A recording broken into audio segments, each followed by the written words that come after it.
I'll tell you a couple of stories about fraud. She didn't just delete tens of thousands of those emails, she wiped the server clean. What, like with a cloth or something? It's no secret that we're going up against some pretty powerful forces that will do and spend whatever it takes to advance a very different vision for America. Personal emails are my personal business. You know, let's release everything. Let's let everybody in America see what I did for 4 years. When you speak to the public, you say, I turned over everything. That's, for the most part, a direct quote. When you talk to the public, you say, I turned over everything. That's for the, people investigating it to try to figure out. But we turned over everything that was work-related. Every single thing. 90 to 95% of my work-related emails were in the state system. If they wanted to see them, they would certainly have been able to do so. You know what? That is maybe the 10th time you have cited that figure today. It is. And I have not heard anyone other than you ever cite that figure. Who told you that 90 to 95% of your emails were in the State Department system? Who told you that? We learned that from the State Department in their analysis of the emails that were already on the system. The Inspector General report found that less than 1% of State Department emails, record emails, were captured. So they give a number of less than 1%, and you give a number of 90%. I have absolute confidence that everything that could be in any way connected to work is now in the possession of the State Department. This pile represents the emails that you sent or received about Libya in 2011, from February through December of 2011. This pile represents the emails you sent or received from early 2012 until the day of the attack. There are 795 emails in this pile. We've counted them. There are 67 emails in this pile in 2012. And I'm troubled by what I see here. I can only conclude by your own records that there was a lack of interest in Libya in 2012. What difference at this point does it make? When I think back now to that day and what she knew, it shows me a lot about her character, that she would choose in that moment to basically perpetuate what she knew was untrue. This was a fast-moving series of events in the fog of war, and I think most Americans understand. How about more generally? Do you think there's something you can do to get a majority of Americans to believe you're trustworthy? Hi, Secretary Clinton. Would you sign this for me? Sure. What's your name? If you can make it out to Christopher Stevens. I think you knew him. I'm not going to make it out to Chris Stevens. What difference does it make? Here it goes, here. The server contains personal communications from my husband and me. Only time I got on the internet, I did 2 emails, and I ordered Christmas presents from a reservation. Otherwise, I found people said embarrassing things on emails. I didn't want to be one of them.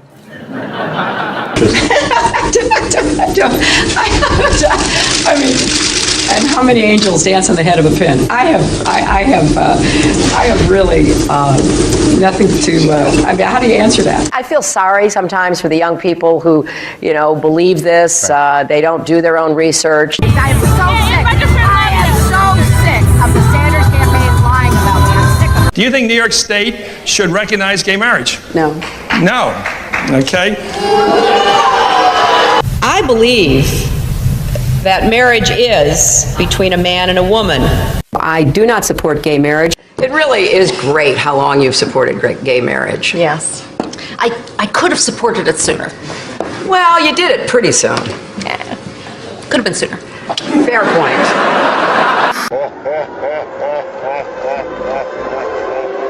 The unborn person doesn't have constitutional rights. Are you saying that a child on its due date, just hours before delivery, still has no constitutional rights? Under our law, that is the case. I was a Goldwater girl. I'm very proud that I was a Goldwater girl. Goldwater was against the 64 Civil Rights Act. 40,000 people, half of them Negroes, demonstrate against Goldwater. I am compelled to urge Negroes and all people of goodwill to vote against him.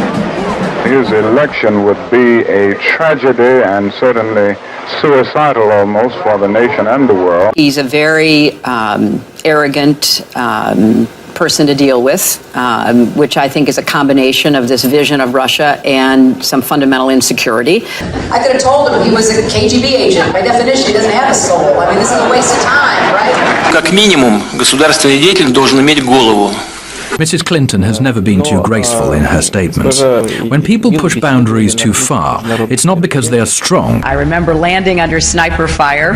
There was supposed to be some kind of a greeting ceremony at the airport, but instead we just ran with our heads down to get into the vehicles. Her arrival in Bosnia was not quite as dramatic as Clinton put it. Good to see you. Once again, her memory doesn't match our videotape.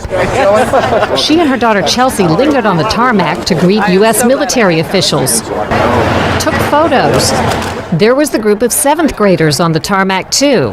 And then Senator Clinton walked to the armored vehicle where she did eventually dock and enter.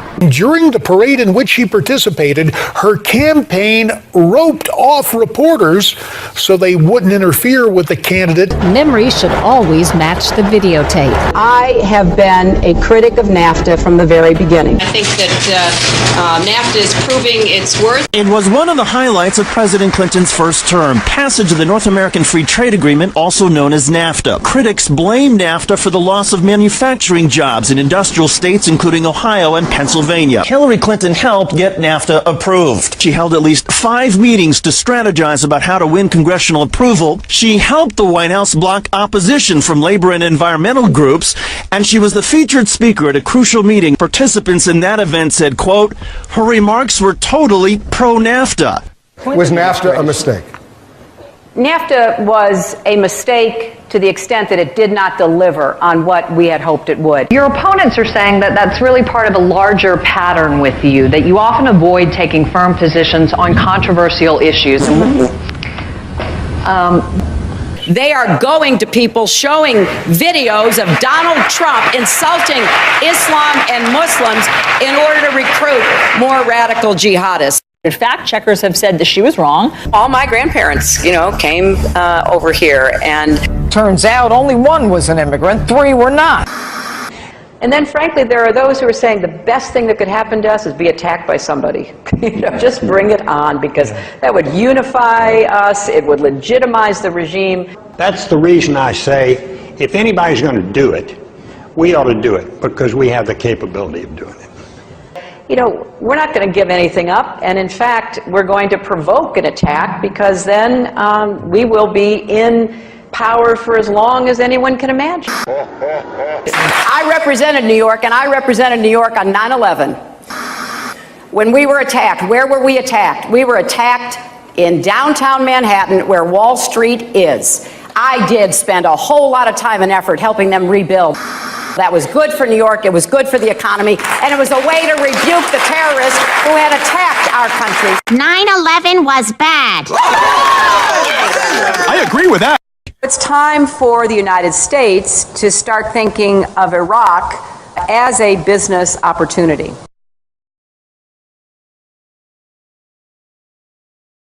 Hi, Secretary Clinton, will you release a transcript of your paid speeches to Goldman Sachs?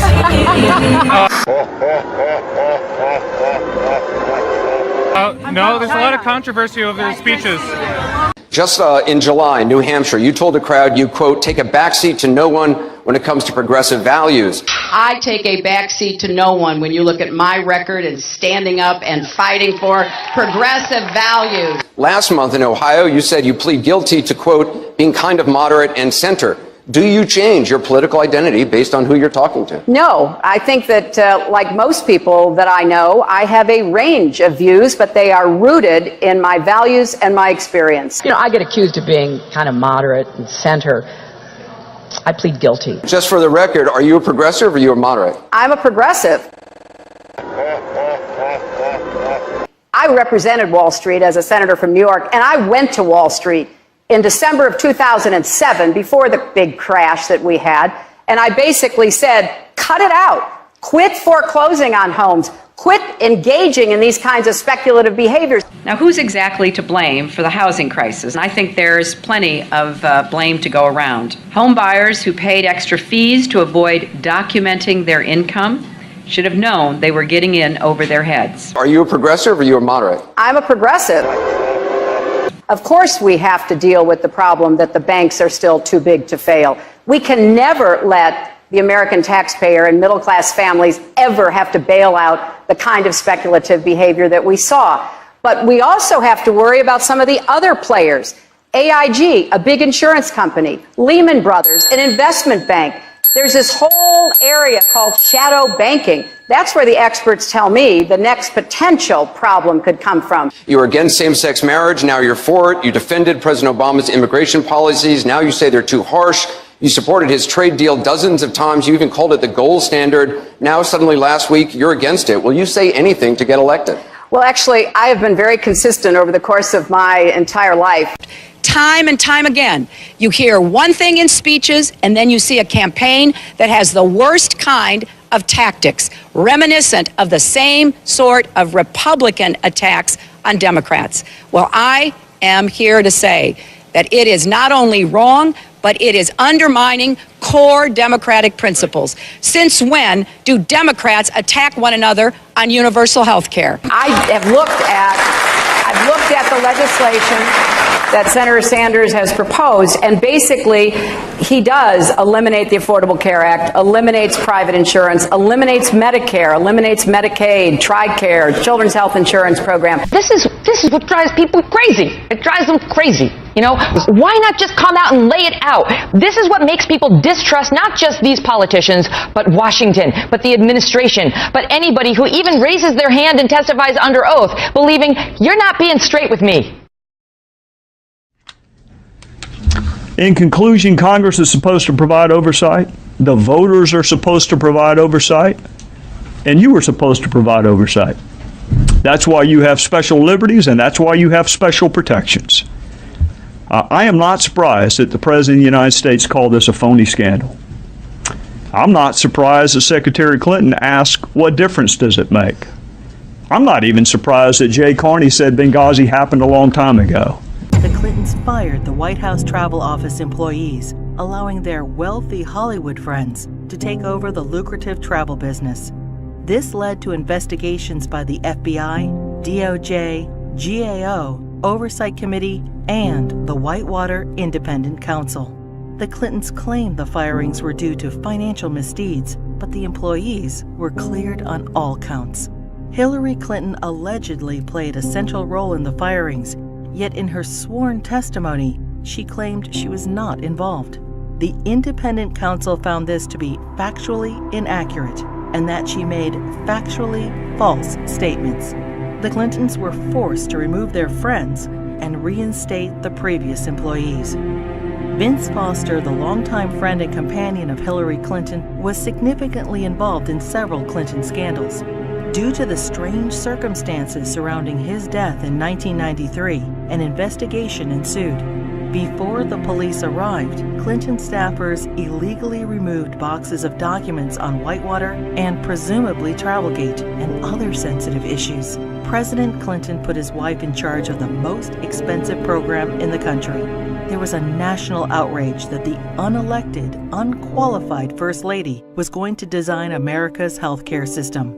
In a 1993 interview, Hillary Clinton admitted, "I am not an expert on healthcare. I'm not somebody who has studied it." Hillary Clinton kept the Presidential Task Force on National Healthcare Reform shrouded in such secrecy that a federal judge threatened to hold the administration in contempt. 2 years later, the healthcare plan was a 1,342-page nightmare, including gatekeepers, health alliances, purchasing cooperatives, new and higher taxes, and restrictions on choosing doctors. Physicians, hospitals, large and small businesses, insurance companies, Democrats, Republicans, and the general public rejected the program, and it failed disastrously. The General Accounting Office put a price tag of $32 million on Hillary Clinton's healthcare fiasco. For dishonesty, Hillary Clinton and others were fined $450,000. Court costs to taxpayers were $725,000. In 1996, with Hillary Care fresh in their minds, Americans voted both the Senate and the House into Republican hands for the first time in over 4 decades. In 1994, President Clinton's Attorney General Janet Reno initiated an investigation focusing on fraud accusations against the Clintons regarding their real estate venture, Whitewater Development Corporation, co-owned with their friends Jim and Susan McDougal. Hillary Clinton was the central figure, and the probe revealed pervasive conflicts of interest between the Rose Law Firm, where Hillary Clinton was partner, and its client, Madison Guaranty, owned by Clinton business partner Jim McDougal. Hillary Clinton claimed billing records subpoenaed and critical to the investigation were lost. It is presumed they were stolen from Vince Foster's office the night he died. 19 months later, following the Clintons' acquittal, many of the missing records reappeared in the Clintons' residence. As they were covered with Hillary Clinton's fingerprints, she fell under suspicion of obstruction of justice. Their business partner, Susan McDougal, refused to testify against the Clintons, assuring they were not charged. Susan McDougal went to prison for her silence, but was pardoned by President Clinton. 15 Clinton associates were convicted of 40 federal crimes related to Whitewater. The independent counsel's report highlighted the president's abundant and calculating lies under oath, obstruction of justice, and abuse of power. During this case, many other alleged abuses were uncovered. The 4.5-year expanded investigation cost taxpayers $145 million.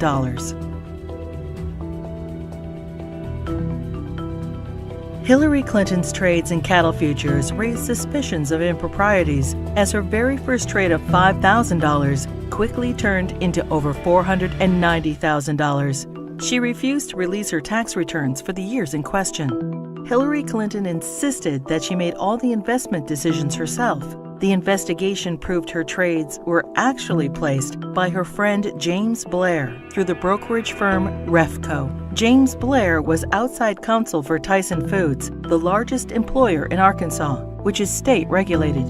The perception was Mrs. Clinton received preferential treatment and incredible financial returns as a way to garner favor with her husband, then governor of Arkansas.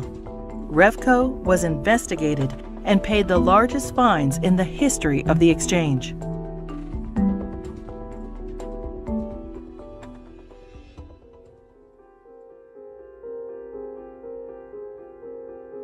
The Clinton administration improperly requested and received FBI background reports on 900 Republican officials. Hillary Clinton allegedly initiated the request to add data to her enemies list, leading to 3 separate investigations in 1996. In testimony, the White House Personnel Security Director refused to name Hillary Clinton as the source of the request, and he was forced to resign. Hillary Clinton claimed she was guiltless and was called a congenital liar in the New York Times. The fund was established so individuals or companies hoping to garner favor with the president could help pay the Clintons' endless legal bills.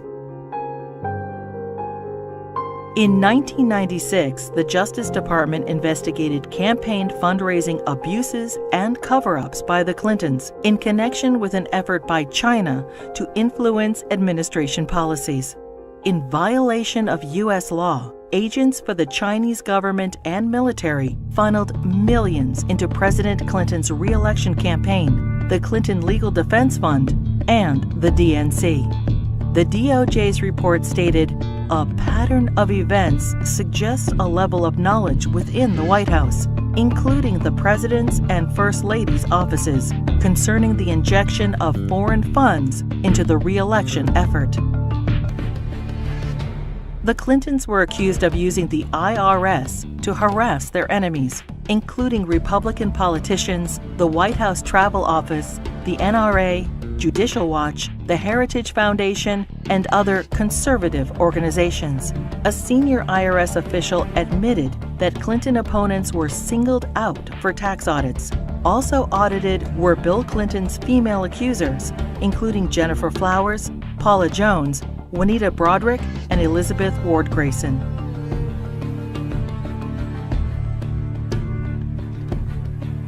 As he was leaving office in January 2001, President Clinton pardoned 450 people for crimes ranging from cocaine trafficking to kidnapping and terrorism.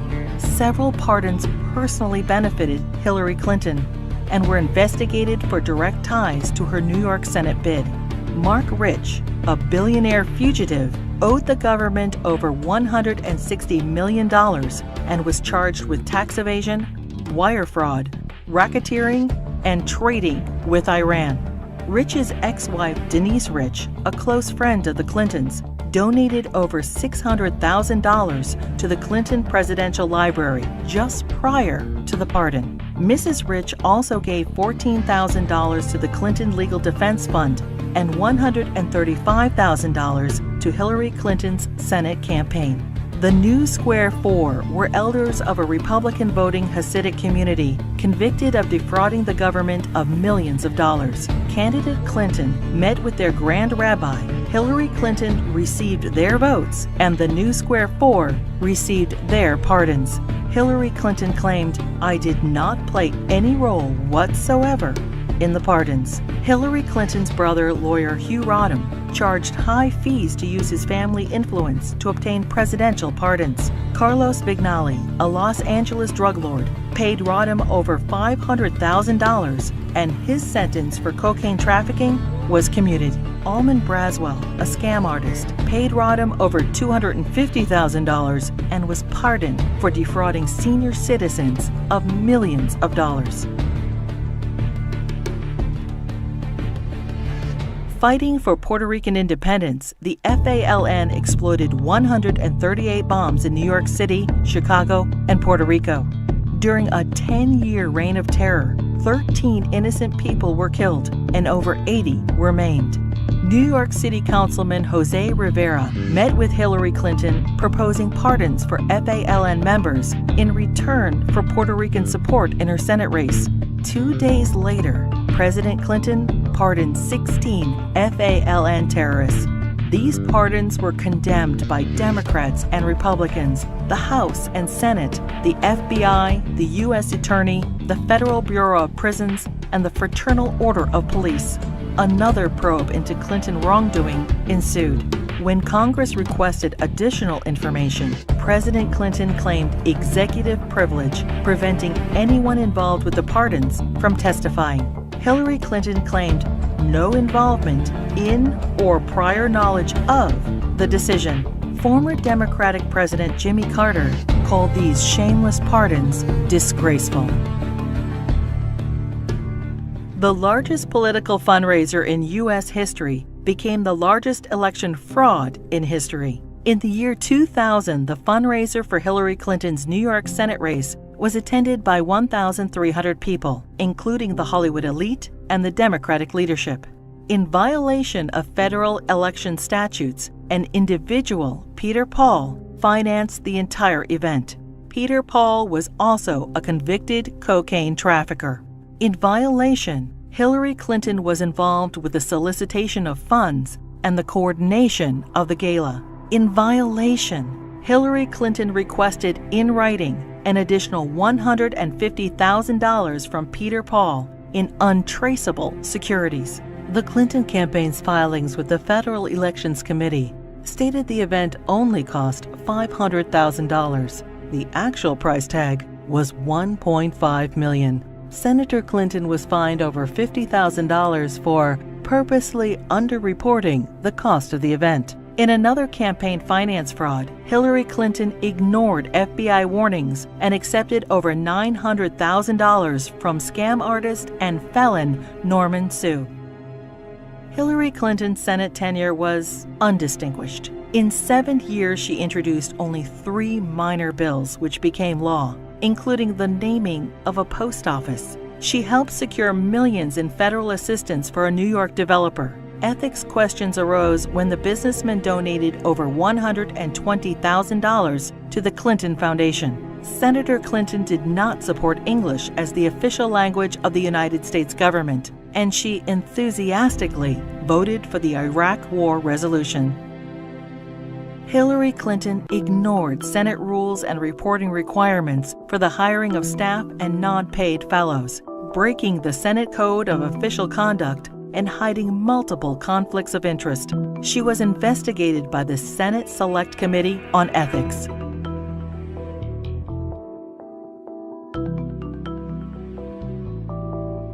Hillary Clinton's long history of campaign finance abuses continued. Jeffrey Thompson and other fundraising bundlers for her failed 2008 presidential campaign pled guilty to conspiracy and campaign finance law violations.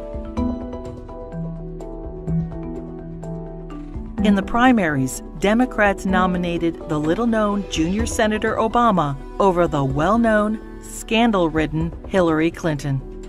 In 2009, President Obama nominated Hillary Clinton as Secretary of State. In 2014, the State Department spokesperson was asked to identify one tangible achievement from Hillary Clinton's 4 years as Secretary of State. She responded, "I am certain those who were here at the time, who worked hard on that effort, could point out one."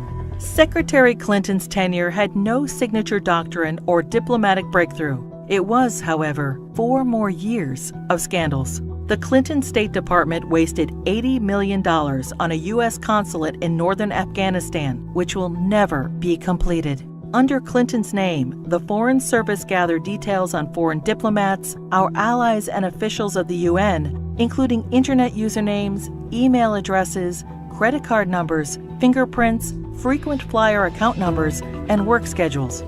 The Clinton State Department lost approximately $6 billion due to improper filing of contracts.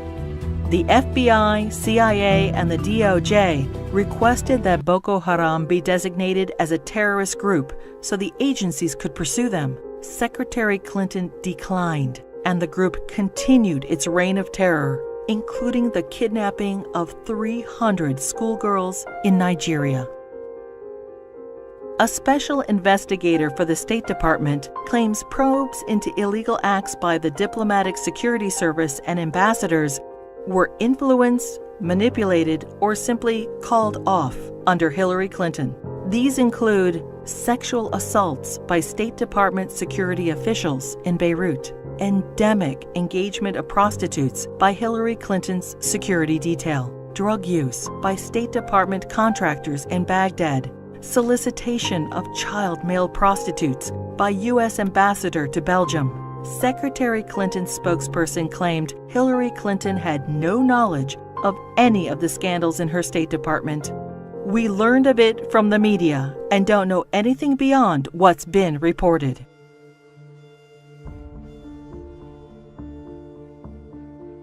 The United States mission in Benghazi, Libya, was attacked on September 11, 2012. As Hillary Clinton was Secretary of State at the time, she is at the heart of the cover-up investigation.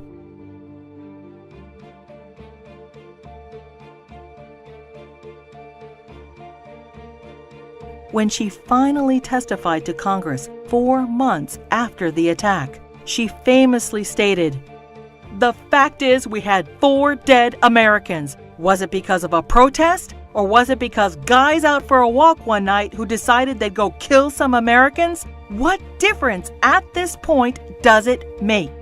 Hillary Clinton testified that she submitted all documents requested by Congress.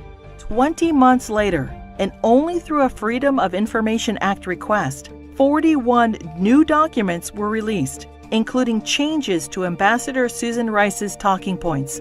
More documents are still being withheld.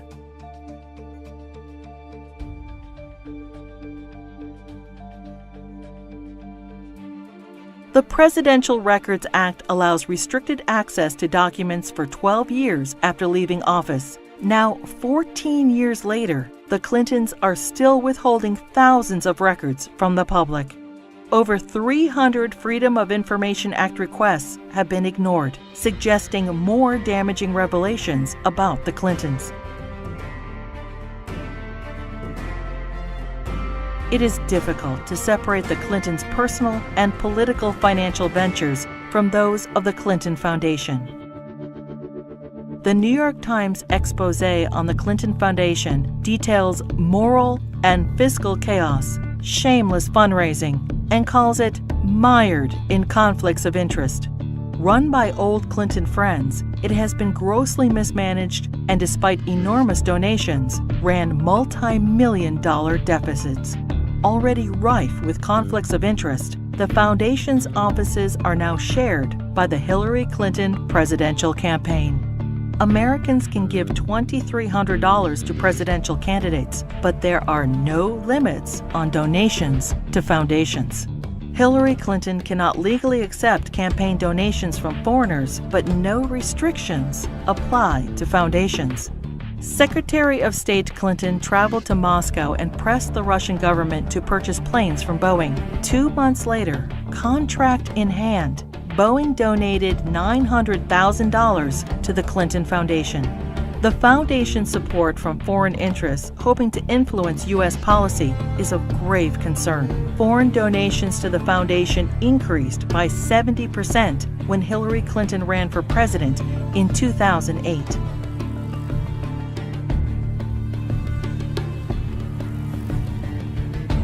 Saudi Arabia has financed terrorists, has an abysmal women's rights record, and punishes homosexuality by death.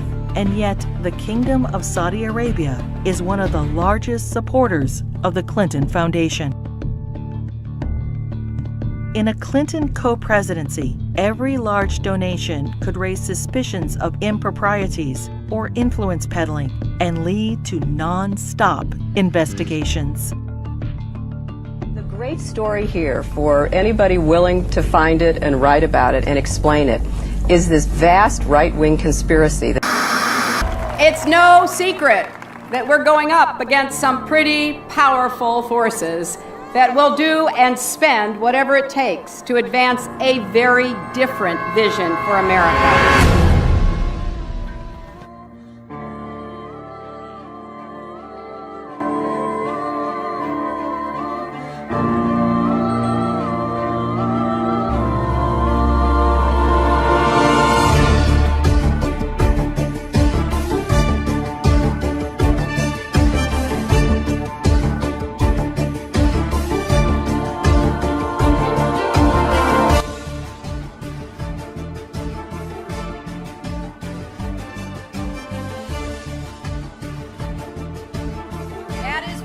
I am running for President of the United States.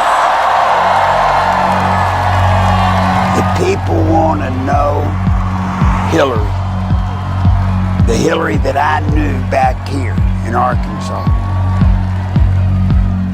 When she was in the Benghazi hearings, when she said, "What difference does it make? They're dead." What difference at this point does it make? That's the Hillary I know. We came, we saw, he died. Hi, Secretary Clinton. Would you sign this for me? Sure. What's your name? If you can make it out to Christopher Stevens. I think you knew him. Yeah, I'm not going to make it out to Chris Stevens. What difference does it make? Here it goes, here. Yep. Senator Clinton has extraordinary ability to obfuscate, refuse to answer questions, avoid confrontations, and up until now has been given a pass on it. A story in the New York Times talking about why Senator Clinton voted this way, because I think some people were surprised by it. And her advisor said that she voted yes because she was moving from primary mode to general election mode. Primary mode versus general election mode? How about tell the truth mode? How about we say the same thing in the primary that we say in the general election? We know that Hillary's an insecure person. Secure people don't lie. They don't lie inveterately the way she does. Hillary Clinton points to her time in the White House as a large part of her qualification for the job as president. But most of the news media has conveniently forgotten that her time as First Lady was mired in controversy. The core of the controversy is how truthful Mrs. Clinton has been in answering questions, sometimes under oath, about Whitewater and other matters. She was the First Lady to come under criminal investigation. In both Little Rock and Washington, D.C., she was plagued by numerous scandals. I finally parted company with Hillary Clinton when I saw how she was using private detectives to investigate the women who were linked to her husband. Not to change him, not to reform him, not to make him a better person, but to cow the women into silence so that he could get elected president. I do not want that woman controlling the IRS or the DEA or the NSA or the FBI or the CIA. Not in a democracy, I don't. One thing about Hillary, Bill was just a good timing guy. But Hillary, she's an animal. Hillary is the one that I promise you, she pulls the strings. She pulled them in Arkansas. She pulled them in the White House when she was there as the First Lady. And my God, if she gets to be president. Take a deep breath and relax and just, sit back, because here they come again. We're going to have to just ride through this as we have so many of these other false accusations.